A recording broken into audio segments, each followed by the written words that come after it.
Hello, my name's Julia Walton from Media Contacts. I'm a recruiter for the medical communications and healthcare PR industry, which I've been doing for nearly 12 years.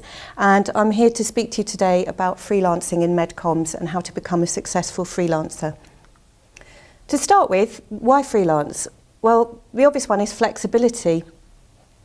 If you need to work 4 days a week, you've got something you want to do on another day, or you want to spend 3 months of the year abroad, or whatever it might be, freelancing offers a better degree of flexibility than most permanent jobs. You'll be your own boss. You can choose the projects that you take on. You have autonomy over which projects that you do and the work that you choose.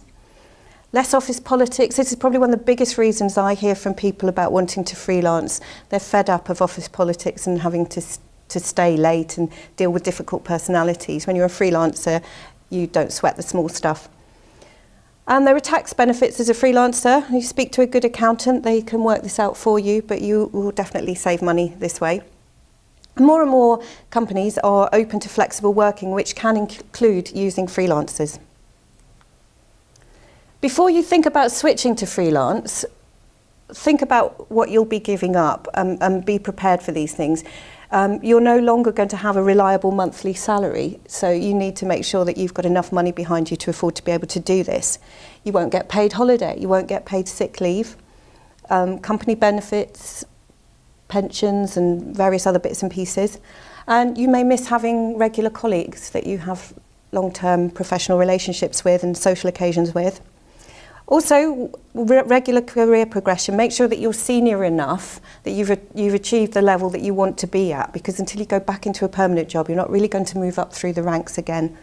You're probably not going to get very much in the way of training either, and you won't have all sorts of other people to do the admin and the invoicing. You're going to have to do that yourself. So think long and hard. If you're just looking to reduce your hours, could you go part-time instead? Have you spoken to your boss about flexible working? Make sure this is really what you want to do. Once you're ready and you're preparing to go freelance, make sure that before you hand in your notice, you know your market, you've built your network. It's just like setting up your own business. So you need to know potential employers, get to know recruiters.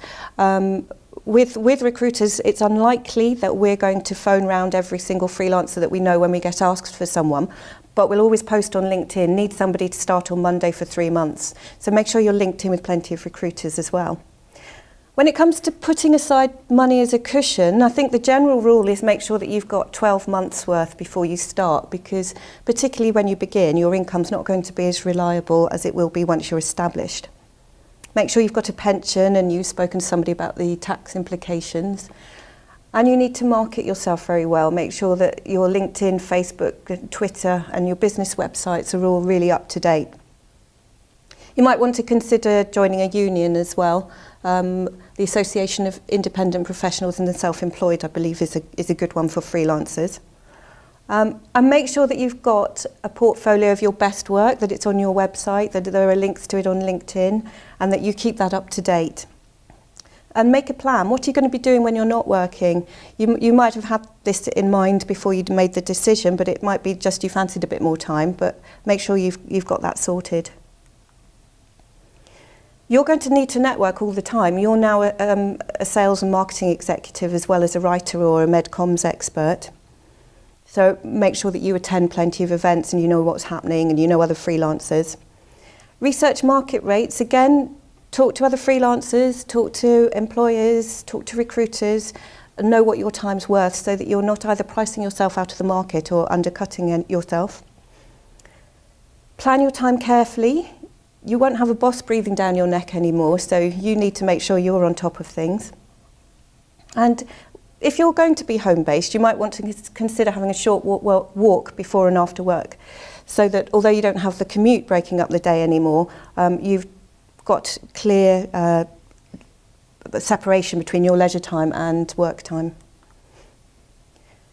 Every time you complete a job, ask for a recommendation or an endorsement on LinkedIn or something that you can put on your business website.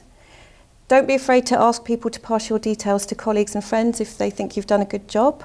You're only as good as your last project when you're freelancing.